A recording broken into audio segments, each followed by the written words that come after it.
नमस्कार। एक्सेल में सीरीज में आपका स्वागत है। आज हम अकाउंटिंग की एक बहुत बड़ी उलझन को सुलझाने वाले हैं। जी हाँ, हम सीखेंगे कि एक्सेल में एक ट्रायल बैलेंस कैसे बनाया जाता है ताकि हमारे फाइनेंशियल रिकॉर्ड्स हमेशा सही और भरोसेमंद रहें। अकाउंटिंग करते समय सबसे बड़ा सिरदर्द यही होता है ना। क्या सारी एंट्रीज सही हैं? कहीं कोई गड़बड़ तो नहीं? डेबिट और क्रेडिट का टोटल आखिर में मैच होगा भी या नहीं? ये कुछ ऐसे सवाल हैं जो हर किसी को परेशान करते हैं। तो इन सारी चिंताओं का एक ही जवाब है, ट्रायल बैलेंस। समझ लीजिए कि ये आपकी अकाउंटिंग की सेहत का पहला चेकअप है। ये वो पहला और सबसे ज़रूरी स्टेप है जो हमें बताता है कि हमारी किताबें सही रास्ते पर हैं। तो सबसे पहले ये समझना ज़रूरी है कि आखिर एक ट्रायल बैलेंस इतना ज़रूरी क्यों है। देखिए, ये सिर्फ एक रिपोर्ट नहीं है, ये हमारे पूरे फाइनेंशियल स्ट्रक्चर की नींव है। अगर एकदम सीधी सादी भाषा में कहूं, तो ट्रायल बैलेंस आपके सभी लेजर अकाउंट्स के क्लोजिंग बैलेंस की एक समरी है। इसका बस एक ही मेन मकसद है, ये चेक करना कि सारे डेबिट बैलेंस का टोटल सारे क्रेडिट बैलेंस के टोटल के बराबर है या नहीं, बस। तो इसका असली काम क्या है? पहला, ये पक्का करता है कि हिसाब किताब में कोई कैलकुलेशन मिस्टेक तो नहीं। दूसरा, इससे गलतियां पकड़ना बहुत आसान हो जाता है। और सबसे इंपॉर्टेंट, यही रिपोर्ट आगे चलकर प्रॉफिट एंड लॉस अकाउंट और बैलेंस शीट जैसे फाइनल फाइनेंशियल स्टेटमेंट्स बनाने का बेस बनती है। चलिए, अब थ्योरी छोड़कर सीधे काम पर लगते हैं। एक्सेल में कुछ भी करने से पहले हमें अपने सारे जरूरी बिल्डिंग ब्लॉक्स यानी कि डेटा को एक जगह इकट्ठा करना होगा। हमें हर एक लेजर का क्लोजिंग बैलेंस चाहिए होगा। मतलब चाहे वो कैश हो, बैंक हो, सेल्स हो, परचेज हो या फिर किराया और सैलरी जैसे खर्चे हों, हर एक अकाउंट का। और हाँ, कैपिटल अकाउंट को तो बिल्कुल भी नहीं भूलना है। तो हमारा डेटा तैयार है।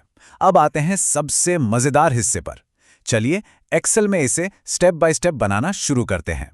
देखिए, आखिर में हमें कुछ ऐसा बनाना है। कितना सिंपल और क्लीन है। बस 3 कॉलम, पहला अकाउंट का नाम, दूसरा डेबिट बैलेंस और तीसरा क्रेडिट बैलेंस। बहुत ही सीधा है ना। इसे बनाने के बस 3 आसान स्टेप्स हैं। स्टेप 1, पहले कॉलम में सारे अकाउंट्स के नाम लिख लीजिए। स्टेप 2, हर अकाउंट का क्लोजिंग बैलेंस या तो डेबिट या फिर क्रेडिट कॉलम में डालिए।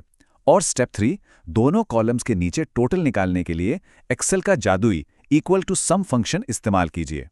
चलिए, एक छोटे से उदाहरण से समझते हैं। यहां देखिए, कैश, बैंक, परचेज और ऑफिस एक्सपेंस ये सब डेबिट कॉलम में हैं। वहीं दूसरी तरफ सेल्स एक इनकम है तो उसका बैलेंस क्रेडिट कॉलम में है। याद रखिए, ये अकाउंटिंग का एक बेसिक रूल है। एसेट्स और एक्सपेंसेस का बैलेंस डेबिट होता है और इनकम और लायबिलिटीज का क्रेडिट।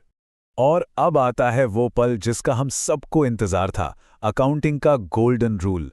टोटल डेबिट बैलेंस हमेशा टोटल क्रेडिट बैलेंस के बराबर होना ही चाहिए। अगर ऐसा होता है तो समझ जाइए सब सही है। और हमारे इस एग्जाम्पल में देखिए, दोनों कॉलम्स का टोटल है 4 लाख रुपए, एकदम परफेक्ट। ये एक विजुअल कंफर्मेशन है कि हमारी बुककीपिंग सही ट्रैक पर है।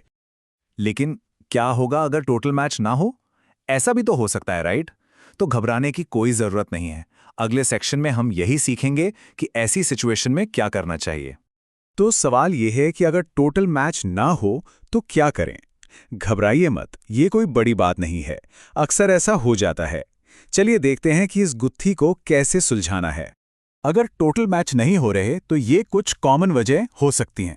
हो सकता है कोई एंट्री छूट गई हो या कोई एंट्री 2 बार लिख दी हो। सबसे आम गलती होती है डेबिट वाले अमाउंट को क्रेडिट कॉलम में डाल देना। और आखिर में एक बार अपना सम का फॉर्मूला भी जरूर चेक कर लेना। अच्छा, अब हमारी रिपोर्ट सही तो बन गई है, लेकिन अब इसे प्रोफेशनल कैसे बनाया जाए? चलिए, अब अपनी स्किल्स को एक लेवल ऊपर ले जाते हैं।